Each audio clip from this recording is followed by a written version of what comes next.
The top six Celtics get together to figure out who's going to come off the bench, which leads to a question. Is Jayson Tatum a liar? We're going to look at it right now on the Locked On Celtics podcast. Be ever ready. Recognize the city of champs. Boston, baby, we do what you can't. Locked on number 18, Tatum and Brown, J-team, step back. We gon' wet that and slay teams. Of course, the Celtics, who else could it be? Screaming like KG with the Larry O.B. Karalis above average, assessing the team status. Best daily pod, no cap, salary matching. Clutch like Bird the DJ, Heat John on replay. Prime time, dapping up the truth on the sideline. Raining J's, how it started, raising banners, how we finished. Locked on Celtics pod, home of the winners. B. Hey there, welcome back to the Locked On Celtics podcast. Thank you for making this show part of your daily routine. It's Monday through Friday, plus Friday night, Celtics Play the Heat bonus podcast, so 6 days a week this week. Subscribe. It's the only way to know how many podcasts are you going to get. At least 5 in a row, right? At least 5, maybe 6, maybe 7. So subscribe wherever you get your podcast. I hear Tom Westerholm laughing in the background. Get the show on YouTube. Watch the show on YouTube. Hop in the comment section. Make fun of Tom in the comment section. I'm John Karalis. Tom has thrown me off. I used to play a long time ago. Now I cover the Celtics for Boston Sports Journal. This is what you get when you mute me. You usually mute me, and you didn't. I usually mute Tom, and now he's not muted, and he's interrupting my intro. I say all these things for all of the new people who might be listening. All the regulars, you everydayers, know who I am. You know who I am, damn it. Thank you for being with me every single day. You know what? If you're watching on YouTube, fine. Here's Tom Westerholm. Here. Jeez. I don't even care. You know what? I don't even care how you're doing anymore. I was going to ask, be polite. I was going to be nice, but no. Well, I just would have told you about the death flu that my 6-year-old brought home, and but most people, I promise you don't want to hear how that's been. So yeah, let's talk about hoops. Yeah, 6-year-olds are wonderful and cute and just walking virus factories. I mean, look, 6 is my favorite age so far. It's so much fun. He's just like, he's got like so much just personality and just like, so much, there's so much going on upstairs. You know what I mean? There's so much processing happening. Sure. But it's like any parent out there, like if you got a kid in school, it's just, you're sick all the time, especially, post COVID. Everybody's if we even are post COVID, because they just bring home COVID once a year and you get to have it again. So school is wonderful and also a giant petri dish of disease. So you know who else was sick? Who was sick? Celtics fans watching the Celtics in the fourth quarter of the Knicks game. But it all worked out. Hey, we'll talk about the Jayson Tatum liar thing. It's all in jest. It's all in good fun. That's later. But is it? Oh, is it? Maybe it's not. Are we liars? Are we liars? Is John Karalis a liar? Next. The top 6 players got together to hold a meeting about coming off the bench. Who's coming off the bench? Which led to some funny moments at the Celtics practice, which was a film session. But let's random final thoughts, Tom, after the season opening win, where it was only one game, but also it felt like in some places in that fourth quarter, like we never left last season. It's so funny. As that lead was collapsing, when Jaylen Brown tried to fire that pass from the top left side of the key to the right side of the baseline. Okay, well, I don't know what you're thinking there, buddy, but like that was an abominable pass. I appreciate you trying to get it to Drew Holiday there, but that was rough. And then the lazy inbound between him and Jayson Tatum, it was like, and then Jayson Tatum turning it over and fouling Julius Randle was like, oh, here we go again. Here we go. The 2 best players on the team, and it's all falling apart. There was no summer. There was no June. We just went from May to October, and it's the same old stuff all over again. But they turned it around. Yeah. I don't know. Where do you fall on that? You're like, oh, God, here we go again, and like a negative feel? Or are you more like, hey, man, at least over the last few minutes, they went 13-3 and won the game? Yeah. No, I'm much more on the second side of things. I felt like, look, yeah, they collapsed, and I think a big part of that, right, is like if the other team is hitting shots, it's just hard to beat you know, if another team is hitting threes, and admittedly, I do think that the Celtics let the Knicks get comfortable a little bit, especially, Yep. I mean, Emmanuel quickly against the Celtics can just get whatever he wants whenever he wants it. And especially, you know, he just got himself into a rhythm right away. I think, you know, sometimes certain players see certain defensive coverages and certain teams and just kind of are like, okay, cool, I'm cooking tonight. And I feel like for quickly, that's the Celtics a little bit. But I mean, look, they turned it around, and I think, you know, you can write off a little bit of a team rallying like that to hot 3-point shooting. Like, that'll happen. If another team gets hot from three, I mean, how many times did we see it in the first 20 games last year that the Celtics got hot and just put a team away over like a 4-minute stretch? And from there, we're just like, all right, cool. Like, you know, now they've won.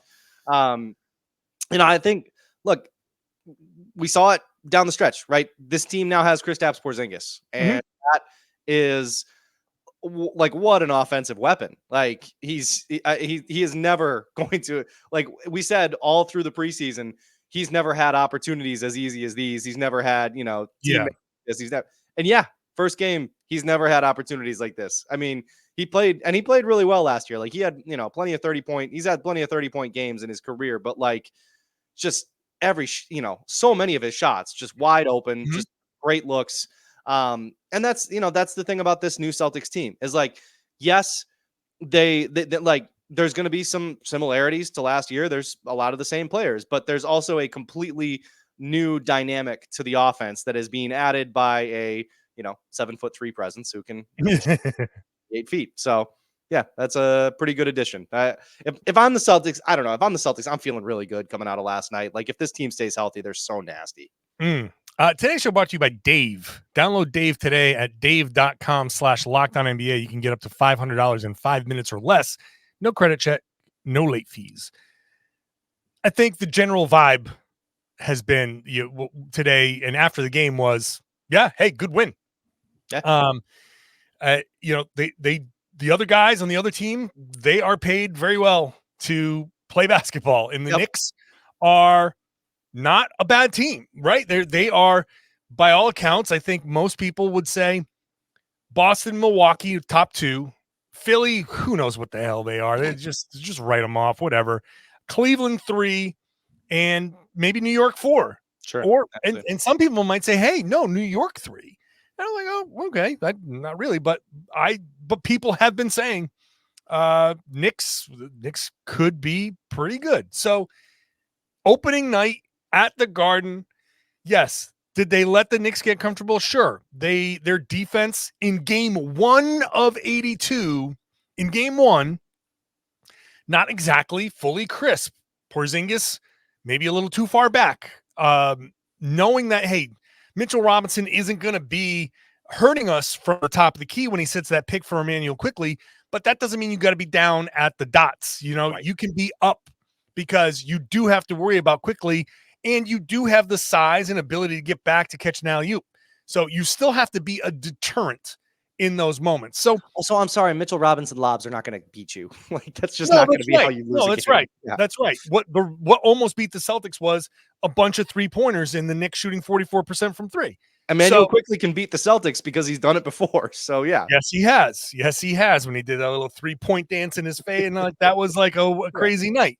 But yeah, so getting caught on a pick and going under a screen on quickly gets him comfortable. Being too deep on a pick and roll when you're playing the drop gets him too comfortable. That is correctable stuff. And I asked Al Horford today, Thursday at practice, about like, hey, last season, this might not have gone so well. This season, you guys pulled out of it. And he's like, yeah, you had a lot to clean up. We definitely had a lot to clean up. Totally. The Celtics were outshot by 20 field goal attempts. They were outshot at the 3-point line. They gave up 17 offensive rebounds, and the second chance points was like plus like 20 or whatever it was in New York's favor. There were a lot of Jaylen Brown had a bad offensive game. Although, side note, just want to give Jaylen credit. Big rebound, big loose ball late in the game. Like, he wasn't good overall. The 5 assists were good. Yeah. And some hustle plays late. Yeah. tell me that at least he wasn't just sulking about it. So let's just put that energy out there too. No, that totally. Jaylen had a bad shooting night and made some bad decisions, but also did some good things. When you look back at the film, you're like, oh yeah, Jaylen had an impact. Good defense at the end, good hustle, a big rebound late in the game. So just want to gorgeous pass to Derek White too. Like that assist was that like to Derek White on the baseline. That was a nasty pass. That was really nice. Yes. So like he did things out there. So we don't want to just sit there and be like, was 11 points on what a terrible shooting and didn't hit a three. Okay, bad offensive game, but did other things. Yep. But all of those things add up to a loss on most nights. And it's not always going to be pretty. It's not always going to be fun. It's not always going to be a big cakewalk. But the Celtics had a big lead throughout most of the game, and they let it go, and they got it back when they needed to. That's it. Come away from this game feeling good. Yeah. And that's my takeaway. We'll a couple more thoughts, and then we'll get into this players meeting in just a second. First of all, today's show is brought to you by Dave. At one time or another, we all need a little bit of financial help. That's why Dave is so great. Dave can get you the extra cash when you need a hand between paychecks. He can help you build credit by settling extra cash advances on time. Dave is the banking app that's leveling the financial playing field. When you download Dave, you can get up to $500 in 5 minutes or less. No credit check, no late fees. It's part of Dave's extra cash account. Advance the money you need with no interest and then settle up later. You can even build credit as you settle on time. Millions of people have already downloaded the Dave app and made their finances easier. So if you're in a pinch, get the help you need by downloading Dave. Download Dave today at dave.com/LockedOnNBA. That's dave.com/LockedOnNBA. You can get up to $500 in 5 minutes or less. No credit check, no late fees. Download the Dave app now or go to dave.com/LockedOnNBA. For terms and conditions, go to dave.com/legal. Eligibility criteria and instant transfer fees apply. Banking services provided by Evolve, member FDIC. Today's show also brought to you by Jase Medical. We all know that the world is kind of crazy, and you never know when you're going to be caught in a situation that you're just not prepared for. And with supply chain issues, with people tending to hoard limited things in limited supply, you want to protect yourself with the Jase case. It's a personalized emergency medication kit that contains 5 essential antibiotics that treat the most common and deadly bacterial infections. And you can also customize your case and add additional life-saving medications based on your unique needs, right? So the Jase case, you just go, you fill out a questionnaire online. You might have to get a quick call with a doctor. And once you're approved, boom, this comes right to your door. They offer customizability for your Jase case with dozens of add-on medications. And you can choose the medications that fit you and your family's unique needs. It's continually working to expand their medication offerings. In those recent efforts, they've added ivermectin as an option in the Jase case. So go to jasemedical.com, enter the code LOCKEDON at checkout for a $20 discount on your order. Be prepared for anything. Be prepared for the worst case scenario, because we know that those things can happen with no warning, and you just don't want to be caught without the things that you need. jasemedical.com, enter the code LOCKEDON at jasemedical.com. You get a $20 discount with that promo code LOCKEDON. Thank you for making Locked On Celtics your first listen every day. I want to invite you to check out the Locked On NBA podcast, which I host on Wednesdays. Lots to talk about. The season is back. Rotating hosts all week. So find it wherever you found this podcast. All right, let's get back into it with Tom Westerholm. Feeling good. We're all feeling good. Al Horford came off the bench. He's feeling good. I think Al understands everything that's going into that decision. I think it's the right decision. We've talked about that. This is the decision I've wanted this season, so I feel good, vindicated in that. extra vindication when you see Drew Holiday just putting the clamps on Julius Randle. Like, yeah, why make Al start? You've already got a power forward point guard who can play his role. So can I tell you, it's funny behind the curtain at the Celtics practice where Jay King was asking questions about that matchup and started framing the question by saying, you had Drew against Randall, who's like a big, strong dude. And both Al and Joe Mazzulla were like, Drew's a big, strong guy too. Like he's really strong. And like we were laughing at like two people saying in response, unprompted, Drew's really strong.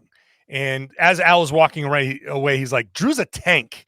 So yeah, he held that. True. It's such a great option to have that.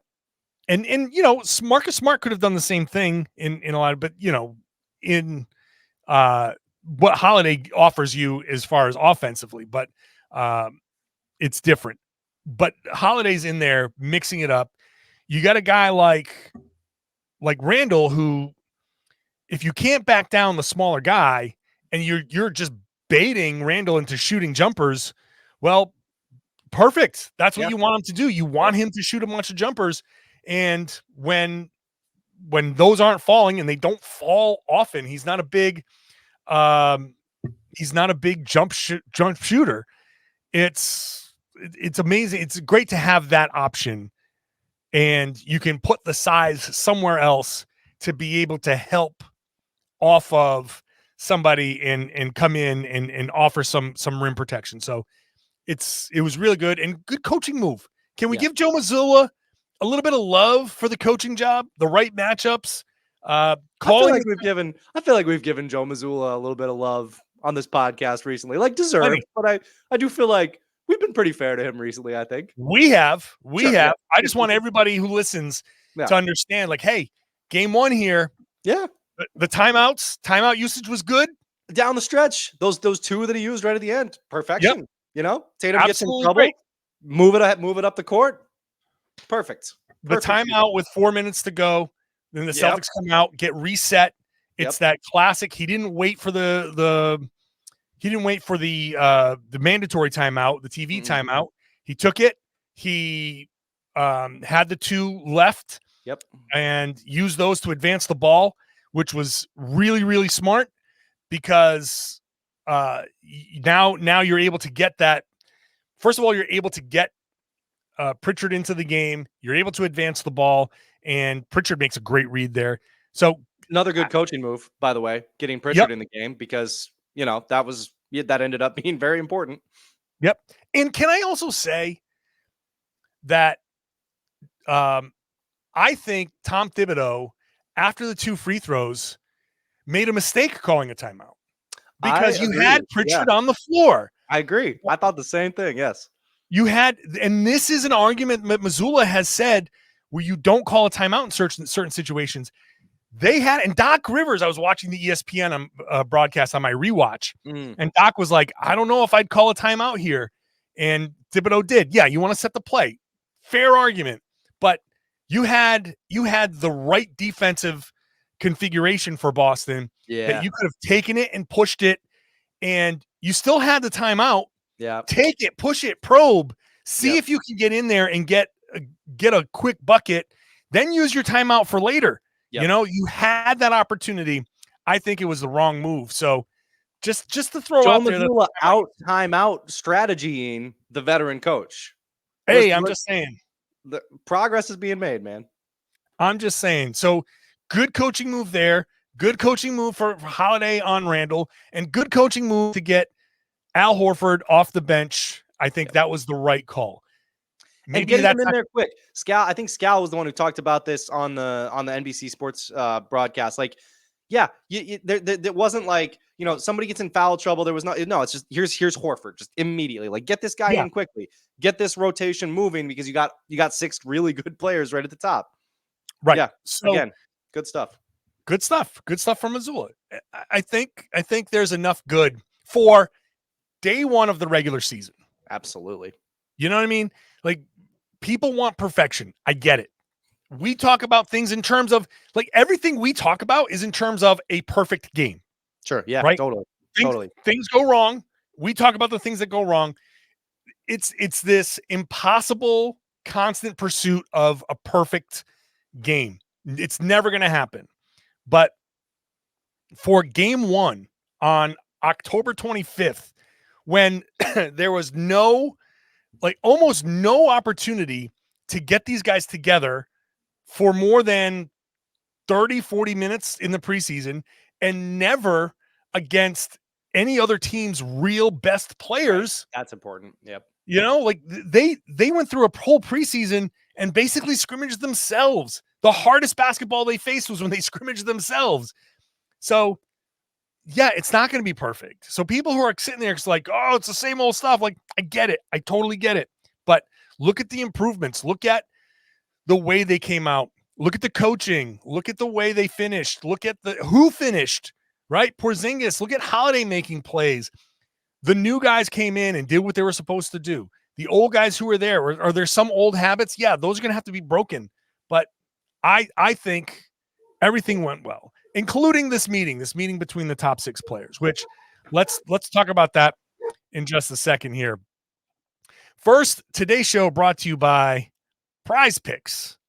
PrizePicks is daily fantasy, super easy, super fun, and most exciting way to play daily fantasy sports. It's you against the numbers. You're not battling thousands of other players, pros, sharks that are out there that it's unfair. You pick more than or less than on 2 to 6 player stat projections, and then boom, you win, you cash out. Super easy to cash out. You get your money right away, and it's simple. It's that easy. You can turn $10 into $250 with just a few taps. You get those more or less projections on all 6 players. You can make those picks in less than 60 seconds. Very simple. You can go to prizepicks.com. First of all, go to prizepicks.com/LockedOnNBA or use the code LockedOnNBA. You get a first deposit match up to $100. So you deposit $100, they'll match it. Boom. Now you've got $200. Now you can go have some fun, and you can log in and have just a whole big page with a ton of options, tons of sports. It's incredible. And they have this daily fantasy sports injury insurance.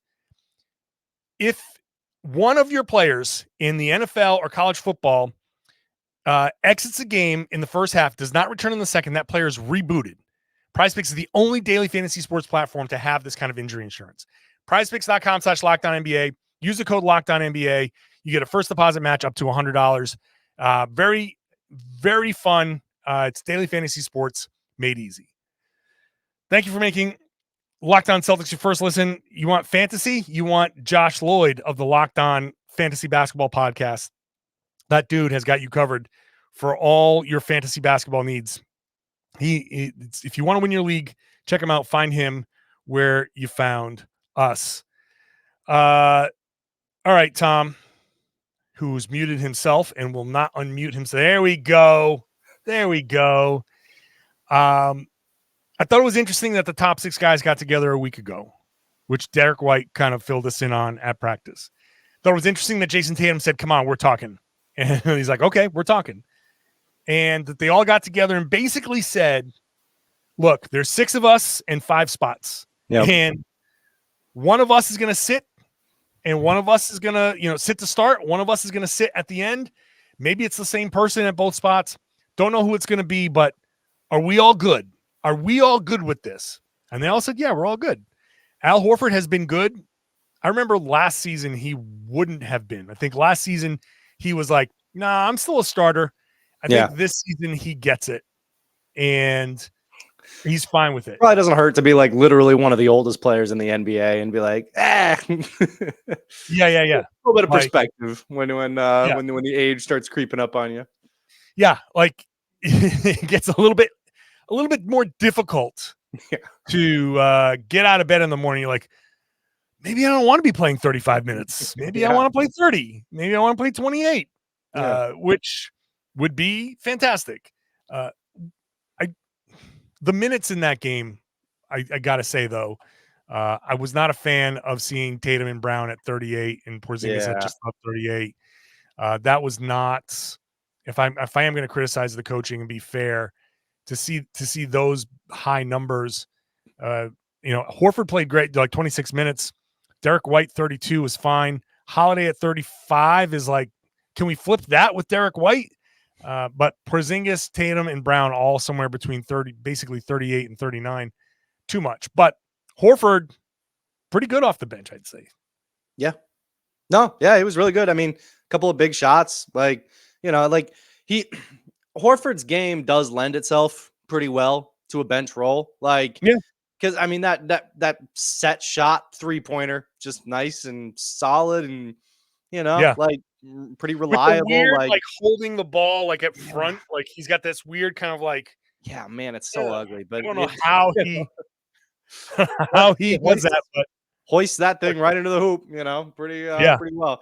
And I mean, he's just a pretty solid player. Like he's been doing it for a long time. I feel like it's easier, if you like coming off the bench is hard. Like you have to, you have to kind of have an established role right away. Like you have to have established things that you do right away. And I feel like somebody like Horford at this stage in his career where it's like, yeah, Celtics need him to shoot some threes and to just kind of be solid and to, play good defense. And those are all things that somebody off the bench can do. And yeah, I think that's a good fit for him. I mean, I thought the top six meeting was really interesting in part because it's just like, this is not something like the Celtics didn't, make them all sit down together. They didn't say like, hey, you guys need to talk. It was like, no, it's just, 6 really good basketball players who all have a shared goal, just kind of getting together and be like, hey, listen, like we all want this thing. We can all do math. Like we can all count to 6. And this is, this could be uncomfortable. Like, let's address it.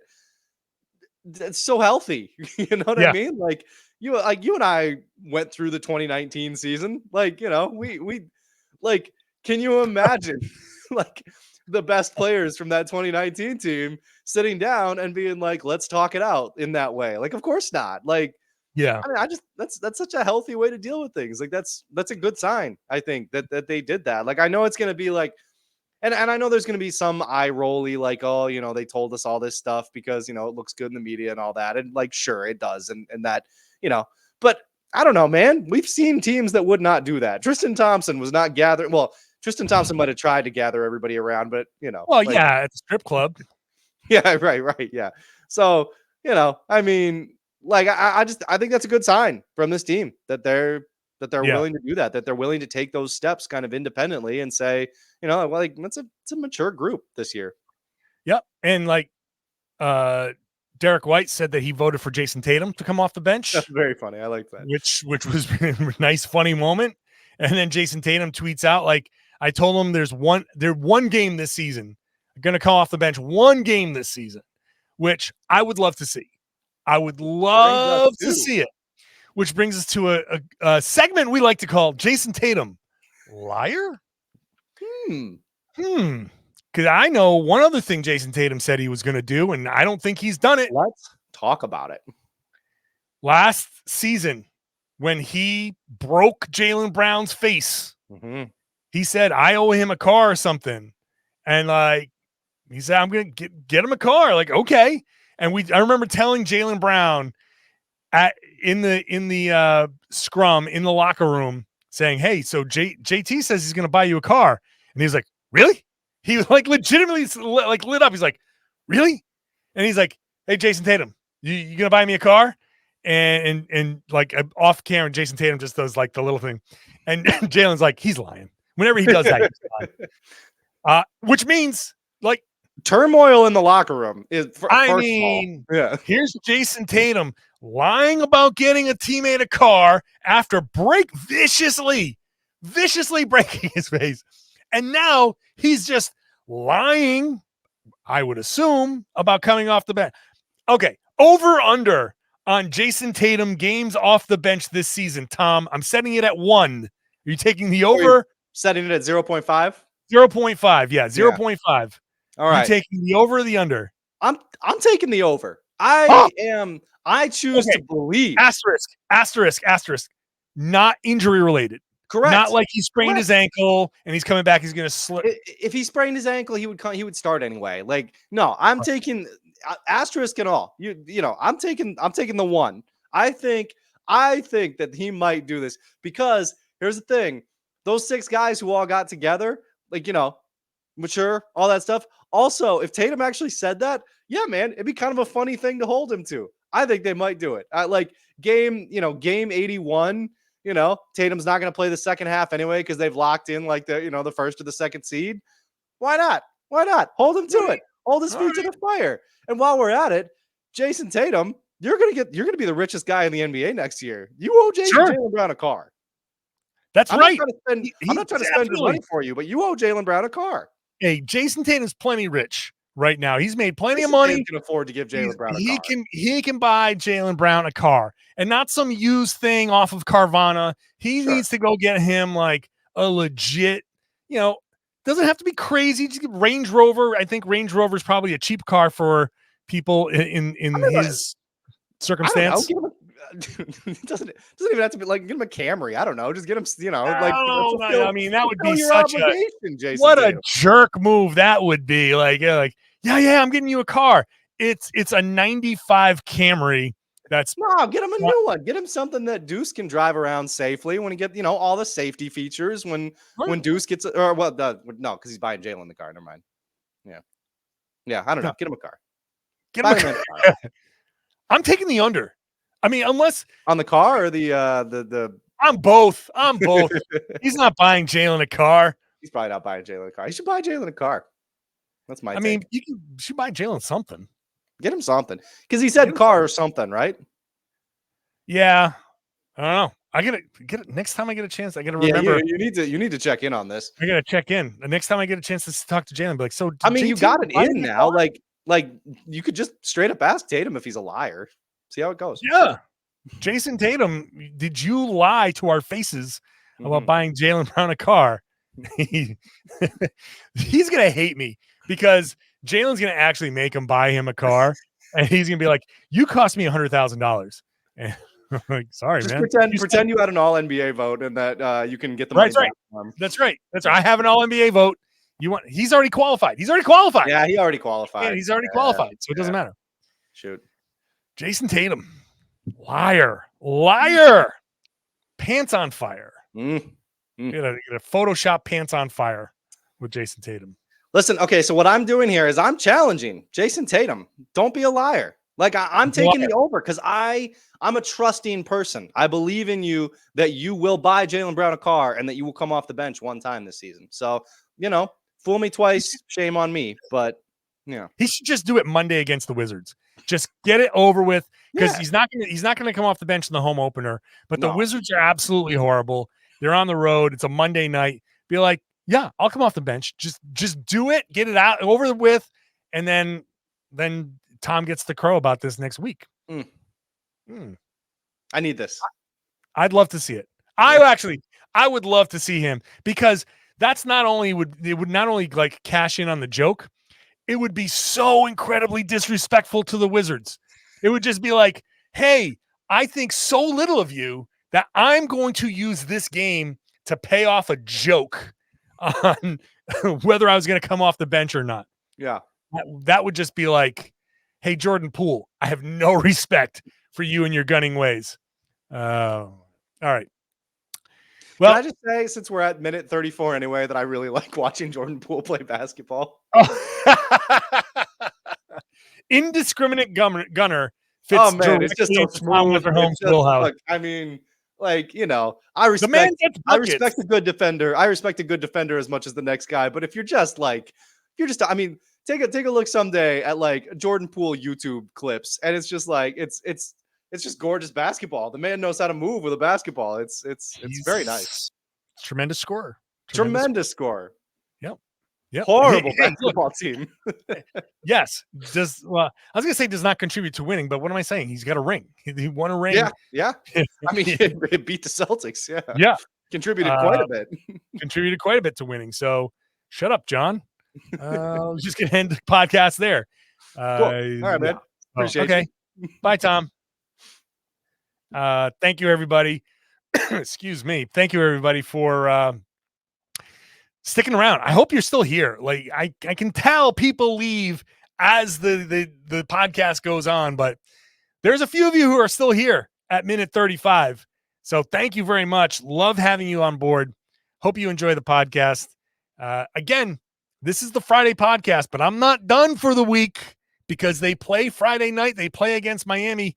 So I got another podcast to do for you post game, a little shorter, a little bit more free form, but still podcast for you, bonus pod after the Miami Heat game. So subscribe on the whatever audio app you use, subscribe on YouTube, get notified when this video drops, when the audio drops, and share the podcast. If you're one of my everydayers, would love to have you here sharing the podcast, telling your friends and telling everybody that they should be listening to and watching the Locked On Celtics podcast right here in the Locked On Podcast Network. Your team every day.